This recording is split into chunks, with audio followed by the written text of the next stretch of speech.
हरे कृष्ण कृष्ण कृष्ण हरे हरे, हरे राम राम राम हरे हरे।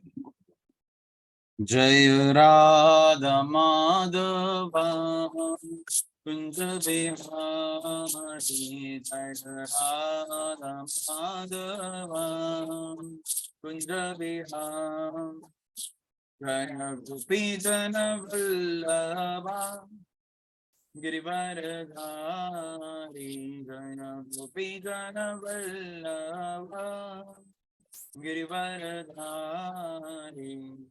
यशोदानंदन भज जन रंजन, यशोदानंदन भज जन रंजन, यमुना तीरा वनचारी, यमुना तीरा वनचारी, जय राधा माधव कुंज बिहारी, जय राधा माधव।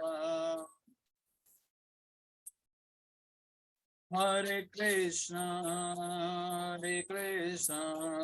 कृष्ण कृष्ण हरे हरे, हरे राम राम राम राम हरे हरे, हरे कृष्ण कृष्ण कृष्ण हरे हरे, हरे राम राम राम हरे हरे कृष्ण कृष्ण कृष्ण हरे हरे, हरे राम राम राम हरे कृष्ण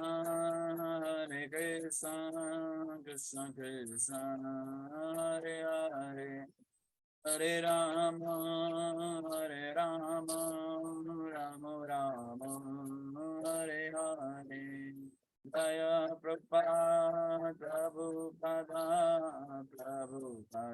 शिला प्रभुपा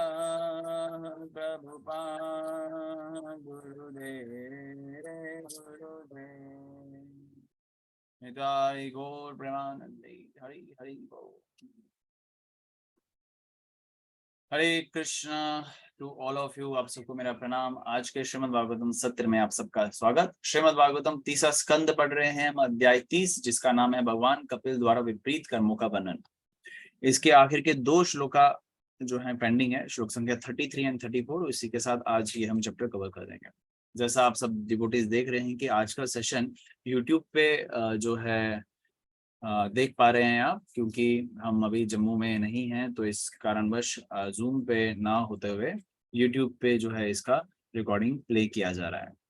तो आप सब डिवोटीज चैटिंग सेशन में या कमेंट सेशन में अपना नाम मेंशन करके अटेंडेंस दे दीजिए, सो दैट हमें भी पता चले कितने डिवोटीज ने श्रीमद् भागवतम का अध्ययन हमारे साथ किया।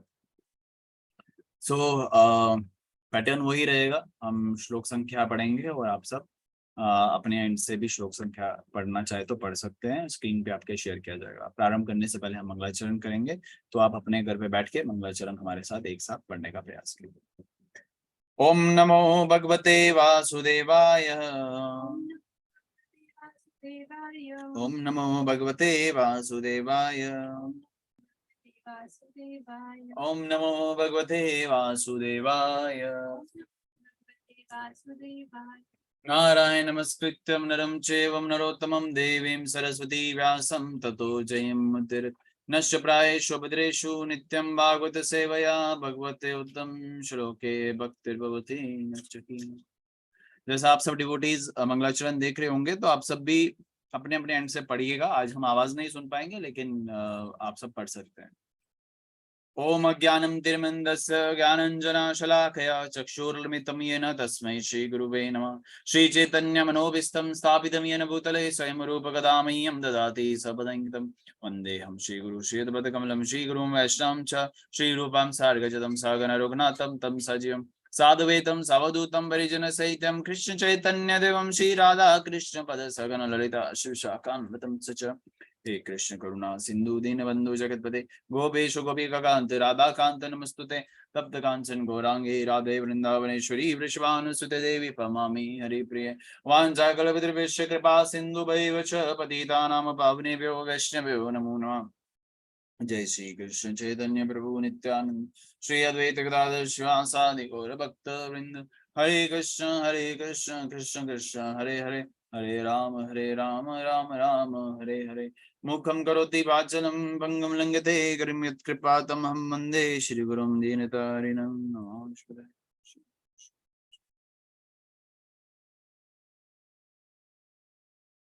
हरे कृष्ण। तो आज हम इस श्रीमद् भागवतम के 30 स्कंद के 30वें अध्याय का 33वां श्लोक पढ़ेंगे। और जैसा आप सब डिवोटी जानते हैं, आज गुरु पूर्णिमा भी है। तो आज आई गेस वैष्णव तिथि के अनुसार गुरु पूर्णिमा 3 तारीख को ही फॉल कर रहा है। यस, गुरु व्यास पूर्णिमा। तो गुरु पूर्णिमा क्या है, आप सब डिवोटीज आई गेस जानते होंगे कि इस दिन श्रील व्यास देव के जो है श्रील व्यासदेव को प्रणाम अर्पित करते हैं, उनको आदर सम्मान अर्पित करते हैं और व्यासदेव को रिप्रेजेंट करते हैं हमारे गुरु। जैसे शिला प्रभुपाद है, प्रणाली जो भी गुरु परंपरा की है, वो जो है व्यासदेव को ही रिप्रेजेंट करते हैं। और इसके दिन ऐसा नहीं होना चाहिए कि हम सिर्फ आज ही के दिन गुरु को प्रणाम अर्पित करें। जैसे आजकल आप देखते हैं समाज में आज के दिन गुरु को विश करते हैं, प्रणाम अर्पित करते हैं, लेकिन प्रभुपाद कहते हैं कि हमारी परंपरा में हर दिन गुरु को प्रणाम अर्पित होता है। आप आरती के माध्यम से, गुरु मंत्र के माध्यम से, प्रणाम मंत्र के माध्यम से गुरु को हर समय हर क्षण प्रणाम करते हैं। और हमें तो बताया जाता है कि एटलीस्ट दिन में 3 बार प्रणाम करना अनिवार्य होना चाहिए, सुबह, दोपहर और शाम। एटलीस्ट 3 बार, कम से कम 3 बार भगवान गुरु को प्रणाम अर्पित करने का अर्थ यानी कि उनके आदर सम्मान के साथ उनको we should be very thankful to our spiritual master कि उन्होंने हमें कृष्ण से मिलाया, कृष्ण के साथ हमारा संबंध जोड़ा। तो चलिए आज हम श्रीमद् भागवतम पढ़ते हैं। व्यासदेव से प्रार्थना करते हैं कि हम इस श्रीमद् भागवतम को एज इट इज अपने हृदय में धारण कर सके, अपने जीवन में इसको पालन कर सके, इन शिक्षाओं को। तो let us continue today's session with श्लोक संख्या 33 ऑफ चैप्टर नंबर 30 कैंटो 3। मैं शब्दार्थ पढ़ूंगा, आप सबकी आवाज नहीं सुनूंगा, लेकिन आप सब अपने एंड से पढ़िएगा जरूर। Screen is everything is visible on screen. केवलेन हि अधर्मेण कुटुंबा भरण उत्सुक उत्सुक यति जीवा अंधतामिश्रम चरमं तमसा पदम। केवलेन हि अधर्मेण कुटुंब भरान उत्सुकः यति जीवान्धतमिश्रम चरमं तमस पदम। Translation purport by His Divine Grace A.C. Bhaktivedanta Dandi Goswami Jagguru Srila Prabhupada की। अतः जो व्यक्ति केवल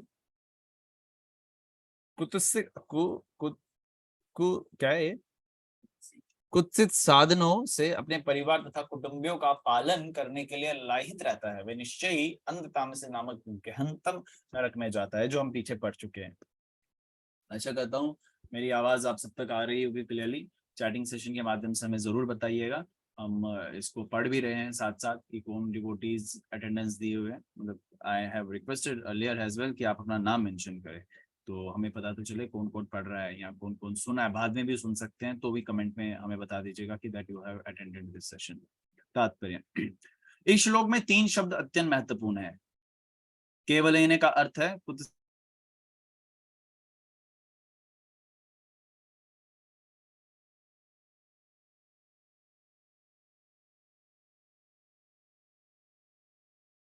परिवार का पालन गृहस्थ का एक कर्तव्य है, किंतु उसे शास्त्र सम्मत विधि से ही जीविका कमानी चाहिए। भगवत गीता में भी बताया गया है कि भगवान ने सामाजिक पद्धति को 4 वर्णों या 4 जातियों में उनके गुण तथा कर्मों के अनुसार विभाजित किया है।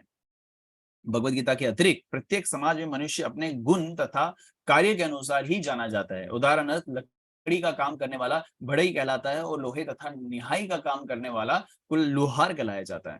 इसी प्रकार चिकित्सा तथा इंजीनियरिंग क्षेत्रों में लगे मनुष्य के विशेष कार्य तथा उपाधियां होती है। परमेश्वर ने इन समस्त मानवीय कार्यों को 4 वर्ण में विभाजित किया है, जिनके नाम है ब्राह्मण, क्षत्रिय, वैश्य तथा शूद्र। भगवत गीता तथा अन्य वैदिक ग्रंथों में इन चारों वर्णों के कर्तव्य का उल्लेख है। मनुष्य को अपनी योग्यता के अनुसार निष्ठापूर्वक काम करना चाहिए। उसे अनुचित ढंग से उनके जिनके लिए वह योग्य नहीं है जीविका अर्जित नहीं करनी चाहिए। यदि ब्राह्मण को ब्रह्मचारी के रूप में योग्यता प्राप्त नहीं है, किंतु धर्मचारी का कार्य करता है, जिसका कार्य है अपने अनुयायियों को आध्यात्मिक जीवन शैली बताना, तो वह जनता को ठग रहा होता है। मनुष्य को ऐसे अनुचित साधुओं से धन कमाना नहीं चाहिए।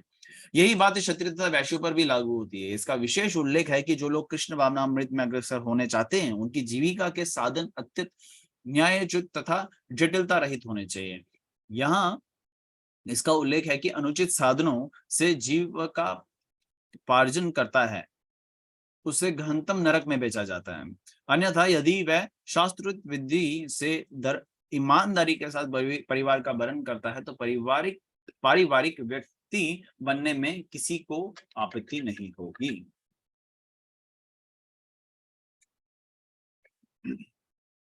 As mentioned and studied earlier, कि जो सिर्फ इस परिवार के पालन पोषण तक सीमित रहता है ना, उसे भी नरक मिलता है। पीपल में थिंक दैट मैं बहुत बड़ा कार्य कर रहा हूँ, अपने परिवार का पालन पोषण कर रहा हूँ, ये इससे बड़ा धर्म ही नहीं कोई, इससे बड़ा काम ही नहीं कोई, ऐसे लोग बोलते हैं ना। I have heard many times. अपने परिवारजन का, अपने बच्चों का, संतान बच्चों को प्राप्ति की हुई, अब उनको पढ़ा रहा हूँ, बड़े बड़े स्कूल में भेज रहा हूँ, लेकिन उसके पीछे जो कार्य करने के जो तरीके हैं ना, उस पर बहुत इंपॉर्टेंटली हमें ध्यान देना है। तो यहाँ बताया जा रहा है, सबसे पहले आपको ये समझना चाहिए कि जो आप कार्य कर रहे हो या आपको अस्तित्व क्यों है, सबसे पहले तो ये समझना है। अगर आप ये नहीं समझ रहे हो, तो यानी कि आप मोहग्रस्त हो रहे हो, आप परिवारजन में ही उलझे हुए हो।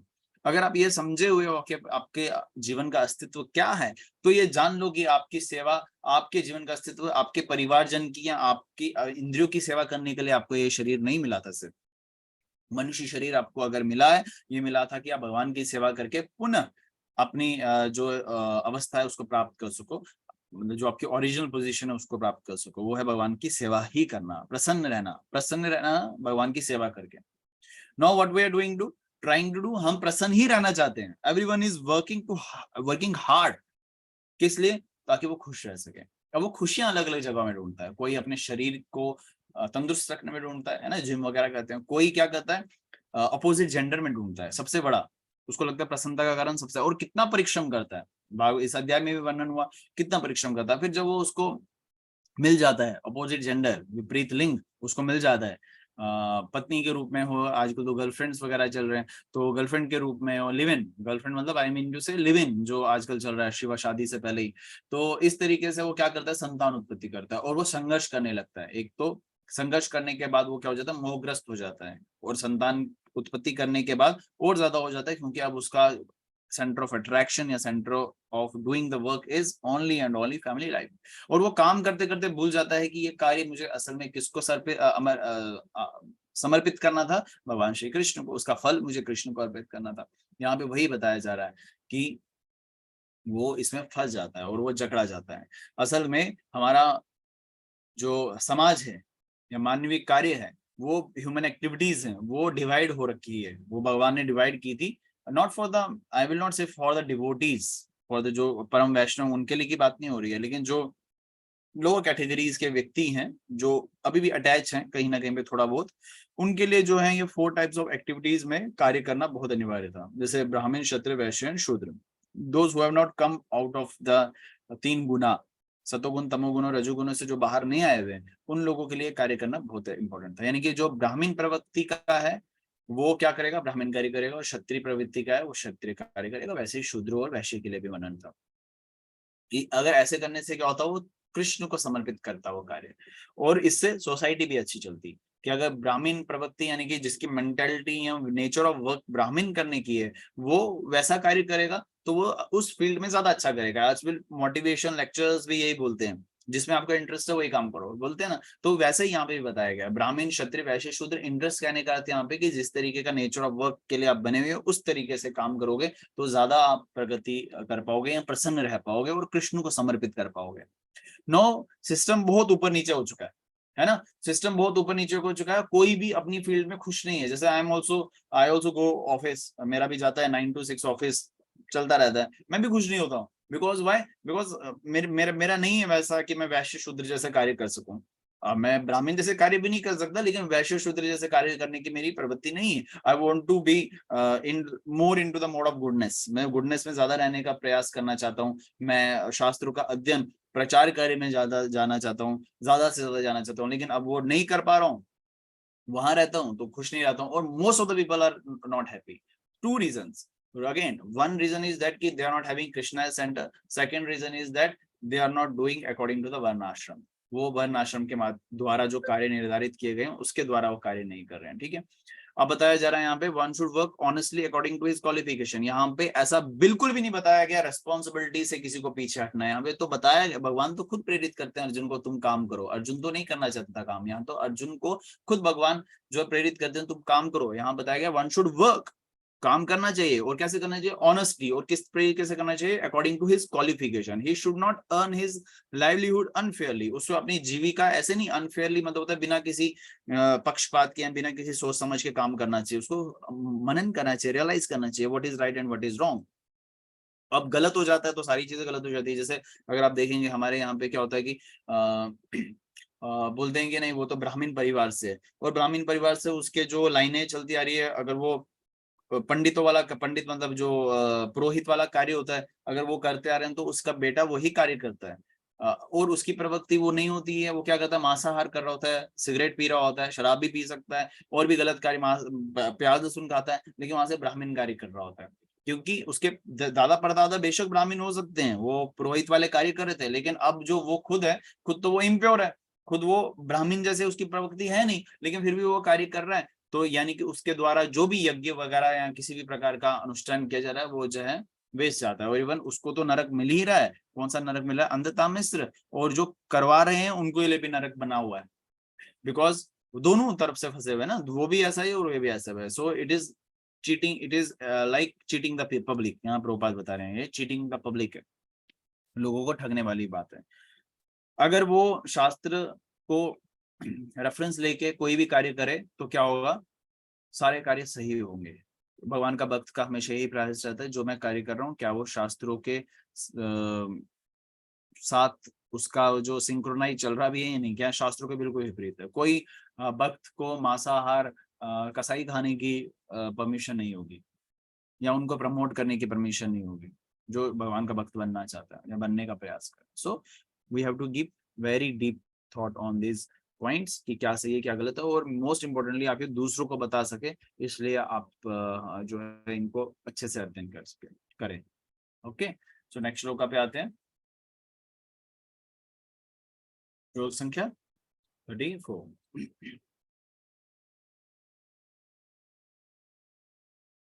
अदास्तत् नारलोकस्य यवेतिता यातना अध्याय क्रमा क्रमशः समनुक्रम्य पुनः अत्र अवर्जत शुचि। समस्त कष्टकर नारकी परिस्थिति से तथा मनुष्य जन्म के पूर्व पशु जीवन के निम्नतम रूपों को क्रमश पार करते हुए, इस प्रकार अपने पापों को भोगते हुए वह इस पृथ्वी पर मनुष्य के रूप में पुनः जन्म लेता है। देखिए तात्पर्य में क्या बता रहे हैं श्रील प्रभुपाद। जिस प्रकार से एक बंदी को बंदी गृह का कष्टमय जीवन बिताने के बाद पुनः मृत्यु कर दिया जाता है, मुक्त कर दिया जाता है, उसी तरह जो व्यक्ति पहले अपवित्र तथा शरारत पूर्ण कर्म कर चुका होता है वह नार की स्थिति में रखा जाता है, और विभिन्न प्रकार के नार के जीवन यथा कुत्ते, बिल्ली, शोकर जैसे निम्न पशुओं के जीवन बिताने के बाद क्रमश विकास क्रिया के द्वारा पुनः मनुष्य रूप में आता है। भगवत गीता में भी कहा गया है कि योगाभ्यास में लगा व्यक्ति कभी कभी अच्छी तरह से उसे पूरा नहीं कर पाता और वह किसी ना किसी कारण से नीचे गिर जाता है, किंतु तो भी अगले जीवन में उसका मनुष्य जीवन निश्चित है। यहाँ कहा गया है कि ऐसे व्यक्ति जो योग के पथ से अच्युत है और उसे किसी अत्यंत धनी परिवार में या अत्यंत पवित्र कुल में जन्म लेने का अवसर प्रदान किया जाता है। इससे ये अर्थ लगाया जाता है कि धनी परिवार किसी बड़े व्यापारी कुल का सूचक हो, क्योंकि जो लोग व्यापार करते हैं वे अत्यंत धनी होते हैं। जो व्यक्ति आत्म साक्षात्कार में या परमेश्वर के साथ संबंध स्थापित करने में लगा रहता है किंतु उसे पूरी तरह नहीं कर पाता, तो उसे धनी परिवार में या पवित्र ब्राह्मण कुल में जन्म लेने दिया जाता है। दोनों ही तरह से उसे अगले जीवन में मनुष्य समाज में जन्म लेने की गारंटी रहती है। गारंटी वो बताओ। अतः ये निष्कर्ष निकाला जाता है कि जो तामिस्त्र या अंध तामिस्त्र जैसे नरक का जीवन बिताना नहीं चाहते, उसे कृष्ण भावना भक्ति की विधि अपनानी चाहिए, जो प्रथम कोटि की योग पद्धति है। क्योंकि यदि कोई उससे इस जीवन में पूर्ण कृष्ण भावना अमृत प्राप्त नहीं कर पाता, तो अगले जन्म में मनुष्य परिवार में उसका जन्म निश्चित है, उसे नरक नहीं भेजा जा सकता। कृष्ण भावना भक्ति होना शुद्धतम जीवन है। ये सभी मनुष्य को नरक की ओर जाकर कुत्ते तथा शुक्रों के परिवार में जन्म लेकर नरक की ओर जाने से बचाती है। इस प्रकार श्रीमद् भागवतम के 33 स्कंद के अंतर्गत भगवान कपिल द्वारा विपरीत कर्मों का वर्णन नामक 30वें अध्याय के भक्ति वेदांत तात्पर्य पूर्ण हुए। जगत गुरु श्रील प्रभुपाद की जय। Don't get confuse in this verse. Why? Because देखिए इसमें क्या बताया जा रहा है, तात्पर्य जो अनुवाद को भी लेके चल रहा है। If somebody is a devotee, short में बताएंगे, छोटा सेशन रहेगा आज का। देखिए सबसे पहले तो आप सबको पता होना चाहिए ये हम सब कहाँ हैं, हम जेल में। कहाँ हैं? जेल में। और जेल में कौन होते हैं? कैदी होते हैं। कौन होते हैं? कैदी होते हैं। ठीक है, अब जेल में कैदी होते हैं, लेकिन कैदी के साथ और भी कोई होता है। कौन होता है जेल में कैदी के साथ? जेलर होते हैं, पुलिस वाले होते हैं, फलाना डिमका जो भी वहां की मैनेजमेंट टीम होती है वो होती है। क्या वो कैदी है? वो कैदी नहीं कहलाए जाएंगे, राइट। तो उसी प्रकार से जो हम जेल में हैं हम कैदी हैं, लेकिन जब गुरु वैष्णव संत महात्मा जैसे जो बड़े बड़े आचार्य आते हैं वो कैदी नहीं होते हैं, वो हमें रहने के लिए आए होते हैं। या भगवान की मैनेजमेंट टीम है, देवी देवता इसमें फॉल नहीं करते। नंबर 1। अब क्या होता है, इस जेल के अंदर भी एक जेल होती है। इस जेल के अंदर भी एक जेल होती है जहां पे और धकेला जाता है। जैसे अब right now we are in the jail. एक आप माने या ना माने एक कंफर्टेबल जेल है। आप जो इतनी कंप्लेंट्स लेके बैठे होते हैं ना भगवान को, इतने सारे जो भगवान को हम क्या टॉन्ट्स मारते रहते हैं, ये नहीं हो रहा मेरा, वो नहीं हो रहा मेरा, ये कर दो वो कर दो, इतना कष्ट है मेरे जोड़ों वो क्या इधर दर्द है, कंधे में दर्द है, पीठ में दर्द है, पेट दर्द है, ये हो रहा है वो हो रहा है, मेरा पति नहीं मान रहा है, मेरी माँ नहीं मान रही, मेरे बच्चे नहीं मान रहे। कितना कुछ हम जो है पढ़ करके भगवान को फ्रस्ट्रेट कर देते हैं। भगवान फ्रस्ट्रेट नहीं होता, लेकिन अपनी फ्रस्ट्रेशन भगवान को दे देते हैं कि भगवान मेरे काम नहीं बन रहे, मैं भक्ति कैसे करूं। ये एक जेल है। सबसे पहले तो आपको पता होना चाहिए जेल में कभी कंफर्टेबल सिचुएशन एक कैदी के लिए नहीं हो सकती। बट स्टिल जो कंफर्टेबिलिटी है ना, उसको आप कंपेयर करके देखो दूसरे जेल के साथ, जो इस जेल के अंदर भी जेल है। मान लो आपने और निम्नतम कार्य कर दिया और वो पकड़े गए आप, तो आप एक जेल में, समझ लो इस जेल के अंदर जो जेल है, जो पुलिस वाले वगैरह आर्मी वाले वगैरह उन्होंने आपको पकड़ लेके डाल दिया उसमें, जहां आपको एक दूसरा नरक का एक डायमेंशन देखने को मिलेगा, नारकी जीवन बिताने को मिलेगा। क्या आपने रियलाइज किया वो कैसा होगा? क्या आपने रियलाइज किया वो कैसा होगा? बहुत दर्दनाक होगा। जहाँ यहाँ आपके पास एक टाइम है, you can wake up any time, right? You can wake up anytime, you can chant Hare Krishna anytime, you can read books anytime, you can hear Prabhupada or any other Vaishnavas anytime, you can come to the temple anytime, you can have the association of devotees anytime, you can eat prasadam anytime, you can cook prasadam anytime, you can worship the deities anytime, you can give your service to the deities anytime, you can clean the temple anytime, no restrictions are there. हल्की फुल्की हो सकती हैं अपने कार्य अनुसार, क्रिया अनुसार, परिवारजन के अनुसार। लेकिन अगर आप उस दूसरे जेल के अंदर में है ना, अगर जेल के अंदर जो जेल है, जो पुलिस वालों ने, आर्मी वालों ने या कोई भी गवर्नमेंट ने खोला हुआ, उधर आपके पास एक सीमित समय होगा। सीमित समय कैसे होगा? और चलो ठीक है आप रात भर नहीं सोएंगे, भगवान का नाम ले लेंगे, लेकिन you can not have the beads with you. आप माला लेके नहीं जा सकते। You can not wear the kanthi with on your, मतलब जो भी आप शरीर में कंठी लगा के, गले में कंठी लगा के बैठे, you can not wear that. आपको बुक्स हल्का फुल्का पढ़ने देंगे, लेकिन वो एक टाइम लिमिटेड है। जो आपको कार्य करने हैं, जो एक उनका शेड्यूल बना हुआ है, उसके हिसाब से आपको कार्य करने हैं। बोलते हैं ना चक्की पीसनी है, चक्की पीसनी पड़ेगी, यानी कि कार्य करने पड़ेंगे।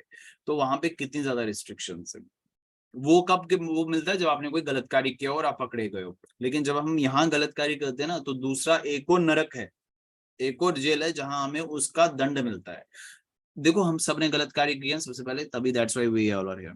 नो, अभी क्या है, हमारे पास एक अपॉर्चुनिटी है कि जो भी गलत कार्य किए ना, वो भगवान बोलते हैं मैं माफ कर दूंगा। जो भी गलत कार्य किए, किसी ने भी किया, आपने किया, मैंने किए हुए, किसी और ने किए हुए, कोई भी गलत कार्य किया, भगवान बोलते हैं मैं माफ कर दूंगा। बट आप तुम एक काम करो, तुम सरेंडर कर दो। ऐसा होता है ना, एक कैदी को बोलते हैं सरेंडर योरसेल्फ, आपके जो है सजाएं माफ हो जाएंगी या कम कर दी जाएंगी। तो वैसे भगवान बोलते हैं आप सरेंडर कर दो, तुम्हारे सारे पाप को मैं हर दूंगा और तुम्हें वापस ले जाऊंगा। यहाँ पे कम करने की बात नहीं कर रहे हैं भगवान, तो सीधा बोल रहे हैं मैं तुम्हें ले जाऊंगा।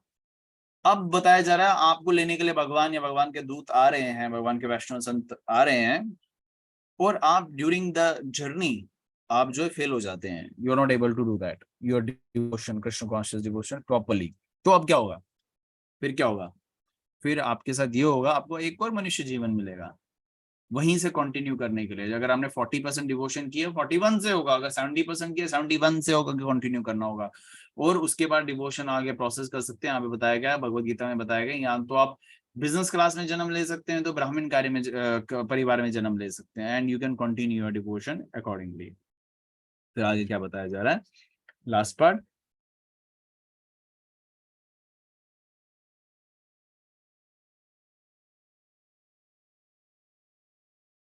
It can be concluded that if someone is not willing to enter into hellish life, as in, just wait a second, as in Tamisra और अंतामिश्र, then he must take to the process of Krishna consciousness। अगर किसी को नहीं जाना है तो वो कृष्ण भक्ति करना प्राप्त शुरुआत कर दे। ये फर्स्ट क्लास योगा सिस्टम है, because even if one is unable to attain complete Krishna consciousness in his life, he is guaranteed to at least to take his next birth in human life. He cannot be sent into a hellish condition. Krishna consciousness is the purest life and it protects all human beings from gliding down to hell to take birth in a family of dogs or hawks। मतलब उसको वापस कुत्ता और सूकर बन के नहीं आना, उसको मनुष्य योनि में ही आना है, अगर उसने कृष्ण को पूर्ण रूप से समर्पित कर दिया है। अगर अब आप डिवोटीज का कोई भी प्रश्न है, कोई भी संशय, क्योंकि सेशन आज कवर हो गया, तो आप व्हाट्सएप के माध्यम से भी बोल सकते हैं। सरमंगला का शायद एक प्रश्न है, वो पूछेंगे जो आपने उस दिन पूछा था related to this verse. Forgot, मुझे वो क्वेश्चन याद नहीं आ रहा है, दैट वाज इम्पोर्टेंट, कुछ कि वापस आना है या नहीं आना है।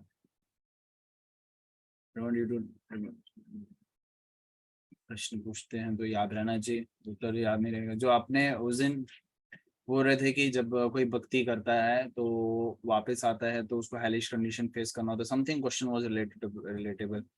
जो डिवोटी होता है, अगर वो अपने मतलब डिवोशन को अच्छे तरीके, मतलब वो पाप कर्म में भी थोड़ा बहुत इन्वॉल्व होता है और पायस एक्टिविटीज में, तो उनको वो जो पाप कर्म किया तो उनका पनिशमेंट मिलता है। अच्छा हाँ, प्रश्न ये था, बहुत इंपॉर्टेंट प्रश्न था। अगर कोई डिवोटी है, मतलब पूर्ण रूप से डिवोटी नहीं, लेकिन क्या कर रहा है, वो गलत कार्य पे कंटिन्यू कर रहा है, तो उसको सजा मिलता है? यस, सजा मिलता है। ठीक है, सजा मिलता है। इट इज नॉट कि उसको सजा नहीं मिलेगा। यहाँ पे लिखा है he can not be send into hellish condition, लेकिन ये किस स्तर पे बताया जा रहा है, अगर उसने पूरे तरीके से सरेंडर करके रिपीट नहीं कर रहा गलती। If somebody is repeating again and again again and again again and again, तो उसको उसकी सजा मिलती है। लेकिन जो उसने भक्ति की हुई है उसके आगे उसको कंटिन्यू करना पड़ता है। He again have to come into the other species, अलग अलग योनियों में आना पड़ सकता है उसको, लेकिन वापस जब मनुष्य योनि शुरू होती है तो उसकी चेतना जहां पे उसने छोड़ी थी वहां से शुरू होती है। तो it is not good to repeat the mistakes. Okay, अगर कभी बार गलती से मेंटली रिपीट हो रही है तो कलयुग में वो उसके दोष नहीं लगते, क्योंकि अगर हमने कोई भी कार्य छोड़ दिया है, जैसे कोई डिवोटी है, उसने नया जुड़ा है, उसने नॉनवेज छोड़ दिया है, लेकिन अब वो क्या है कि नॉनवेज को देख के उसके मुंह में पानी आ रहा है, तो उसको सजा मिलेगा, उसको पनिशमेंट मिलेगा? नहीं, उसको पनिशमेंट नहीं मिलेगा। अगर किसी डिवोटी ने चाय कॉफी छोड़ दी है, गलती से उसको कोई पदार्थ दे दिया, उसमें उसको पता चला उसके वो कैफीन प्रोडक्ट था, तो क्या उसको उसको पनिशमेंट मिलेगा? नहीं, उसको पनिशमेंट नहीं मिलेगी, क्योंकि वो क्या किया उसने, जान के नहीं किया, वो मन से जो है मन से नहीं किया उसने, वो क्या बोलते हैं उसके, एक कंडीशन ऐसी थी कि वो हो गया उससे। अगर कोई बोलता है कि मैंने चाय कॉफी छोड़ दिया, मैं नॉनवेज छोड़ दिया, प्याज लहसुन छोड़ दिया और हरे कृष्ण महामंत्र का जप कर दिया, एक प्रॉमिस कर दिया भगवान को मैं नहीं खाऊंगा, उसके बाद वो वापस खा रहा है, एक बारी गलती कर दी, भगवान से माफी मांगी, फिर वापस खा रहा है, फिर गलती कर दी, फिर वापस मांग रहा है, दैट इज नॉट गुड। क्योंकि भगवान गुड ने मतलब दैट इज नॉट गुड। आप शरण तो वापस ले सकते हैं भगवान की या भगवान के वैष्णव की, और एक्चुअली भगवान से ज्यादा भगवान के शुद्ध वैष्णव की हम शरण ले सकते हैं बार बार। वो बहुत कंपैशनेट होते हैं, वो आपकी गलतियों को बार बार बार बार बार बार बार बार बार बार बार बार बार बार माफ करते हैं, एक बार नहीं कई बार माफ कर देते हैं। लेकिन कितने नालायक होंगे हम अगर वो बार बार ऐसा करते रहेंगे। तो this is very important to understand these kind of concepts की कैसे कहाँ योनि मिलती है। अगर कोई प्रश्न पूछे या आप अपने लिए पूछे तो हमें पता होना चाहिए। Okay, any other question? ठीक है, हम भी थोड़ा जल्दी में हैं, आपसे मुलाकात होगी ट्यूसडे को मोस्टली एक नए चैप्टर के साथ। तब तक के लिए आप सबको हरे कृष्णा। अगर किसी को कोई भी क्वेश्चन है तो व्हाट्सएप के माध्यम से हमें पूछ सकते हैं 9086787874 पे। आप कमेंट सेक्शन में बोल सकते हैं। जगत गुरु श्रील प्रभुपाद की जय ग्रंथराज श्रीमद् भागवत महापुराण की जय उग्रं वीरं महाविष्णुं ज्वलन्तं सर्वतोमुखं नरसिंहं विष्णुं भद्रं मृत्युर्मृत्युर्मुखं नमामि।